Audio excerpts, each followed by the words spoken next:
Os alemães que chegaram depois dos pioneiros de 1824 possuíam significativo aporte de capital e foram bem mais sucedidos na vila de Nova Friburgo. Um dos exemplos é dos irmãos Leroy, Friedrich e Paul, ex-mercenário do batalhão de estrangeiros. Depois de extinto esse batalhão, migraram para Nova Friburgo. Friedrich Gustav Leroy casou-se com a filha do pastor Sauerbraun e abriu o Hotel Leroy. Esse hotel hospedou por algumas vezes a família real portuguesa, registrado no álbum de fotografias de Maria Teresa, esposa de Dom Pedro II. Já Karl Friedrich Engert abriu o Hotel Engert e, casando-se com Emília Leroy, se tornou igualmente proprietário do Hotel Leroy. O nome desse hotel deu a indicação da Rua Leroy por ter ali se localizado esse estabelecimento. Qual foi, assim, você sabe dizer um pouco mais sobre a trajetória da sua família, assim, na história de Friburgo, paralela à história de Friburgo? Vocês ficaram mesmo, só se restringiram a essa região? Como é que é a trajetória familiar, né? Bom, o núcleo inicial dos alemães, dos Heibert, foi nessa região de Vargem Alta, tá? Como eu citei, dos 4 filhos, a primeira casou com um alemão que veio no mesmo barco que eles, né, o Jorge Nantes, e mudou-se para o Sana. Tá? Então, descendente de Heibert, no nome não tem nenhum nessa região. E a 4ª filha, a Doroteia, ela seguiu para a região de São José do Ribeirão, onde casou com Emeric. Tá?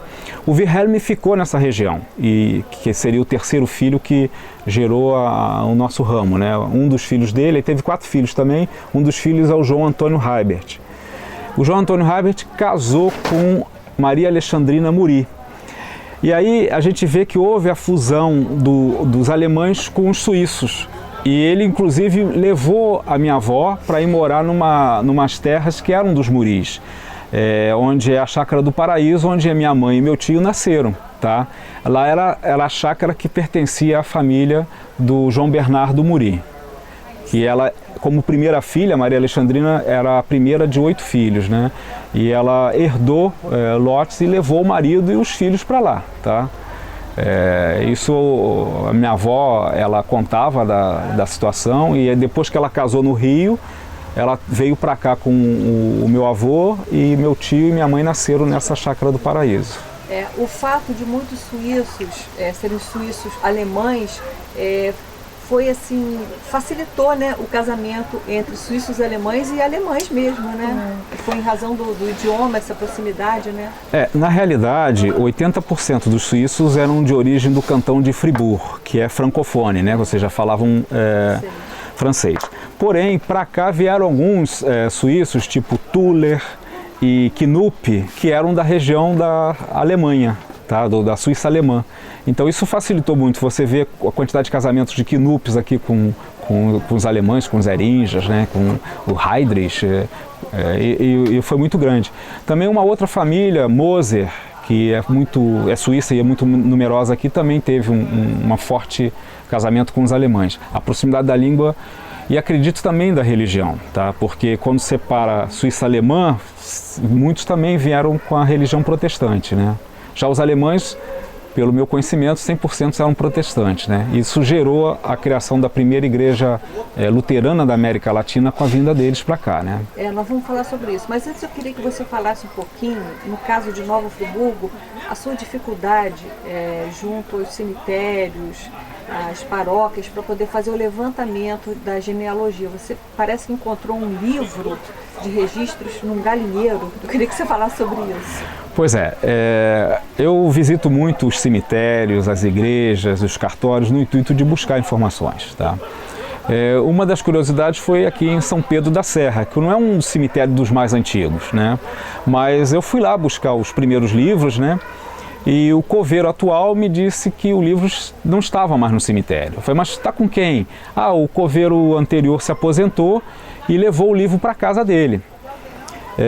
Então eu fui lá na casa desse coveiro, né, que mora ali na Benfica, e procurando lá o livro, estava dentro de um galinheiro. tá? Um livro com informações valiosíssimas para os alemães. Aí eu perguntei por que ele trouxe o livro, né? Falei, eu sempre usei esse livro, achei que eu tinha que trazer ele para minha casa. E a minha avó foi a que inaugurou o cemitério. Então é isso. Quer dizer, então você teve essa dificuldade, né, com relação à preservação, né, dessa documentação, né? Fora isso, você encontrou, no caso aqui de Friburgo, alguma outra dificuldade com relação aos registros? Tem o próprio cemitério do Stucki, que é muito importante para os alemães também. Os primeiros livros não estão disponíveis. Bom, então falando da igreja luterana, ela foi realmente a primeira igreja luterana no Brasil, aqui em Friburgo? Porque tem uma discussão, né, histórica de outras, se não me engano, Santa Catarina, São Leopoldo, indica isso. Realmente, aqui em Nova Friburgo foi a primeira igreja luterana do Brasil? Com certeza, nós chegamos primeiros do que eles aqui, chegamos um mês antes, tá? Então nós somos os primeiros, chegamos. E muitos falam também de pequenas tentativas de cidades, né, alemães, antes de 1824. Mas o que a gente considera uma colônia que deu sucesso é onde a cidade permaneceu, tá? Porque trazer alemães como eles trouxeram no passado, deixaram em locais que não se gerou uma cidade, eu não considero isso um núcleo que possa caracterizar uma colônia alemã, tá? Nova Friburgo não. Ela teve a sua história alemã e ela tem a história alemã até hoje. A prova disso é a nossa confraternização aqui, né? Certo. Bom, então nós temos a primeira igreja luterana em Nova Friburgo e o cemitério. Eu queria que você explicasse o porquê dessa separação, né, do cemitério. Um dos cemitérios, né, que é o cemitério alemão, que fica ali atrás da Praça Paissandu, o pastor Sauerborn, quando chegou, a esposa dele tinha falecido no parto. Ele foi um pastor que teve muitos filhos, tá? Então foi o 10º filho dele que nasceu e a esposa morreu em alto mar. E a criança foi amamentada, foi trazida, chegou aqui e no 3º dia, ou seja, no dia 6 de maio, essa criança faleceu, tá? E aí vamos enterrar. Antes estavam os suíços com a igreja católica, o cemitério era católico, né? Houve uma proibição. Tá? Então já foi a primeira dificuldade do confronto entre a intolerância religiosa, né? Que na época aqui era um Estado e religião se confundiam, tá? O catolicismo era a religião oficial muito forte, muito presente. Então a saída foi criar um terreno isolado e separado, onde surgiu o cemitério dos alemães, que é um cemitério lindo, diga-se de passagem. O sistema na época era do padroado, né? Você falou da fusão do Estado, né? Realmente era a coroa portuguesa quem administrava, né, essa questão da religião. Agora, então nós temos esse cemitério que, na verdade, também pode ter sido assim, um dos primeiros, né, cemitérios também luteranos do Brasil. E para se fazer uma pesquisa hoje sobre a colonização ou imigração também dos alemães, a fonte de pesquisa seria hoje a igreja luterana, que algumas pessoas às vezes perguntam, lá tem uma boa documentação para o historiador? É uma grande fonte de informação para a imigração alemã de Nova Friburgo é a igreja luterana, tá? Todos os batizados, todos os casamentos eram realizados lá.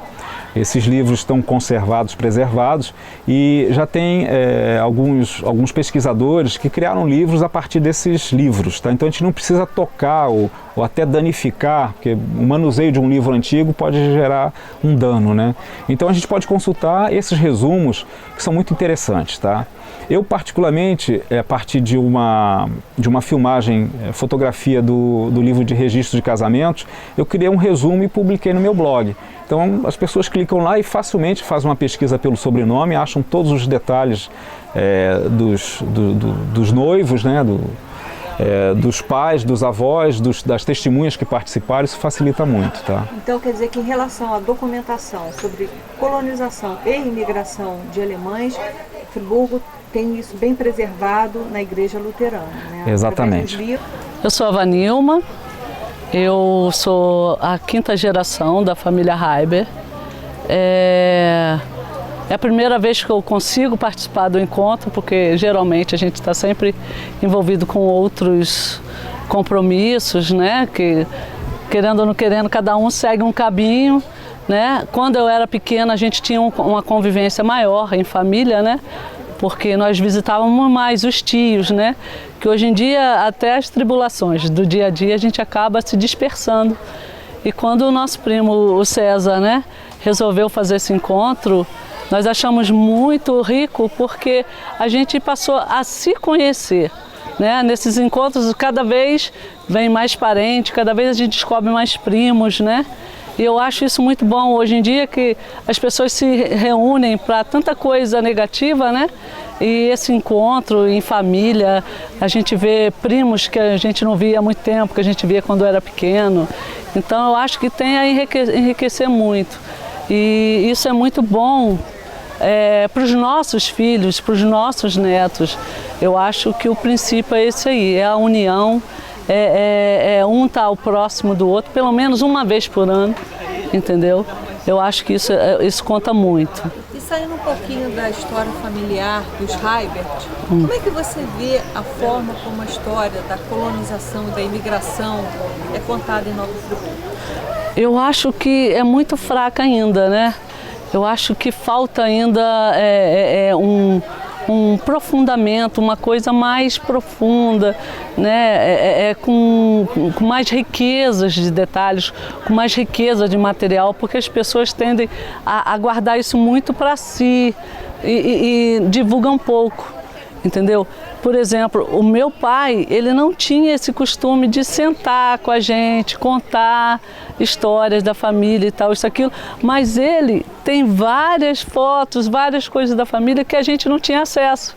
E a partir daí, entendeu, que a gente começou a fazer isso. Eu acho que a partir do momento que a própria cidade começar a buscar isso entre os seus habitantes, eu acho isso, uma memória, eu acho que vai enriquecer muito, só tende a enriquecer. Eu me sinto até muito satisfeito, muito honrado com esta reuniãozinha de amigos e parentes que eu não conhecia e hoje estou conhecendo, né? Então, para mim, isso é uma maior alegria.